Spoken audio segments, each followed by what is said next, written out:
Comment savez-vous? Il vous en a fait part ce soir à table.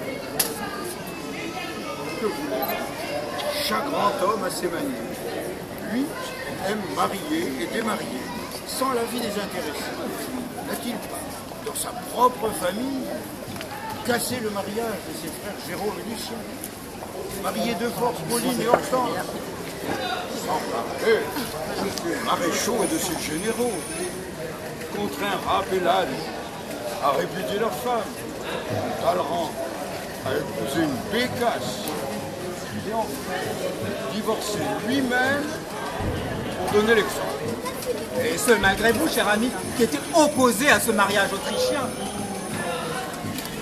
Ce qui a valu ma destitution, la nouvelle impératrice ne me pardonnant pas ma résistance. Mais comment savez-vous ce que l'empereur m'a dit à la table ce soir? Le palais fourmille d'observateurs. Non, mais même chez l'empereur? Partout. Pas chez moi. Il y en aura deux tout à l'heure. Un dans l'antichambre et un dans le salon. Ont-ils informé Savary qu'en échange du ministère qu'il vous a pris, vous usurpez son ministère chez la belle Madame Rovigo? C'est pas un traître mot, et pour cause, ces agents. Ils sont tous à moi. Mais voici vos premiers amis. Sa Majesté la Reine de Naples, Son Altesse impériale, la Princesse de Luc et de Pionvigo. Je ne vois pas la duchesse d'Annecy, monsieur le maréchal.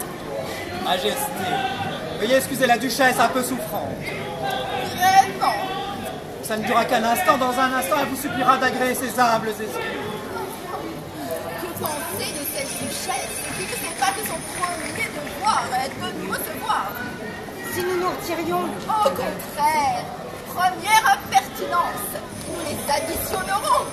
Criquet sera arrivé 3 minutes plus tôt. La sieste sacrée s'était déjeunée dans le Oh, bah va-t'en t'excuser, peste, tu fais le mot. Maréchal, Madame la Duchesse. Vous vous faites bien désirer, duchesse. Je prie Sa Majesté, Son Altesse impériale et la compagnie pouvoir bien m'excuser rapport au retard. Hein. Mais le temps que je le mette sur mon 31, je veux dire que je me faisais un sang de canard. Mais vous a-t-il les bras ballants? À quoi pense le maréchal pour offrir à ces dames? De quoi ça fléchit? Une tournée. Sur le comptoir, hein, princesse, nous sommes nous. Mais quoi qu'elles sont à ricaner, vous pensez à la craquer? Moi j'ai dit quelques bêtises. Je sais qu'elle me gâte, hein. N'en faut pas plus pour que je leur vote. Ne me perdez pas de vue. Si je prie, casse-cou. Compris. Votre Majesté et Votre Altesse prendront bien une tasse de thé? Non? Ben, ma foi, je suis pas comme vous, c'est eau chaude, hein. Alors, du plus relevé, un verre de vin à la cannelle? Oh, mais n'insiste pas. Carousine, que plein de retour. Et ma première visite est pour vous, madame la maréchale. Elle le tutoie. Des verres. Trouve-nous des verres, on va le trinquer. Elle trinque. Ah bah ça c'est complet. Oh, Si nous lui faisions raconter l'histoire du balai. oui. Duchesse, Majesté, eh bien, je vais vous prévoir de plus près ce diamant. J'ai un feu. Voyez la dame, quel éclat! c'est à cadeau de le faire. Oh, serait celui qui vous avait été volé? Ben oui, par un valet, et figurez-vous qu'il m'a fallu lui faire ôter sa veine. Mais c'est pas dire en société.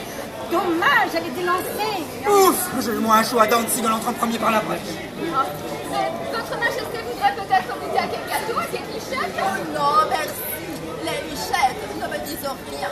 Et votre Altesse? Ni à moi. Ne trouvez-vous pas que la maréchale a des façons de s'exprimer très originales? Oh oui, Oh, lichettes et nous sommes très piquantes. elle a fait image. Quand je dis qu'elle se fiche de moi, Ces messieurs de l'Académie devraient noter vos vols, qui sont naïfs, empruntés au vocabulaire du papa. t'entends ça? Et qui ne sont guère en usage que chez les poissonniers et chez les congantiles du palais royal. N'est-ce pas d'ailleurs dans ce quartier duchesse un mot très malin, figurez peut-être, que le juge Vous avez sauvé Monsieur de Neberg en le cachant la nuit dans votre lit. Bouge pas, ça me regarde. Votre Majesté veut dire que je l'ai recueilli blessé en plein jour et dans ma chambre.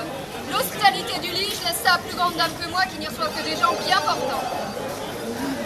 Monsieur de Neberg était donc bien avisé ce jour-là de se réfugier dans ma boutique, oui, Majesté. Car en ce temps-là, vous étiez... Blanchisseuse, oui, princesse. Et je m'en cache pas, vous voyez. Il n'y a pas de sommetier, il n'y a que de ce genre. Si je parle le jargon du peuple, c'est que j'en suis du peuple. Et en belle compagnie, je peux le dire. Avec Masséna, qui était marchand d'huile, vessière, perruquier, nez, tonnelier, lame, teinturier, brune typographe. Et le brave Murat, là, présentement votre épouse, qui était valet chez son père aubergiste.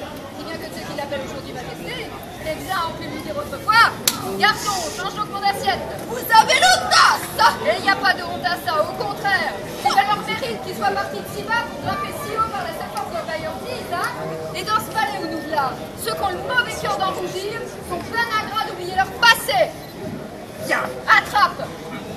Sans oublier son passé, il faudrait du moins en oublier les allures et ne pas être duchesse avec un langage de poissarde et le maréchal de France avec des façons de vivre entières. Que j'ai été aussi, sauf votre respect. L'éducation de la boutique s'est complétée par celle du corps de garde.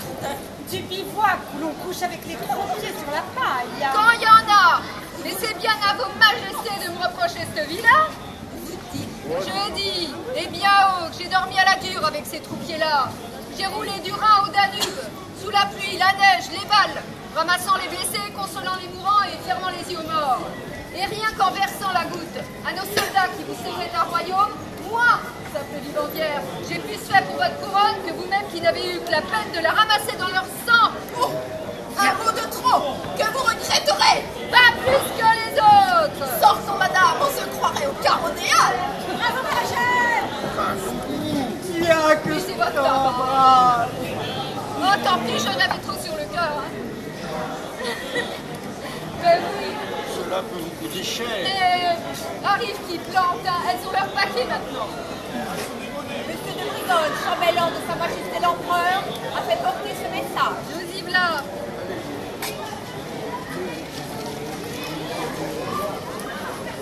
Monsieur le maréchal, au nom de l'empereur, j'invite Madame la Duchesse de Danzig à bien vouloir se rendre sur le champ chez Sa Majesté.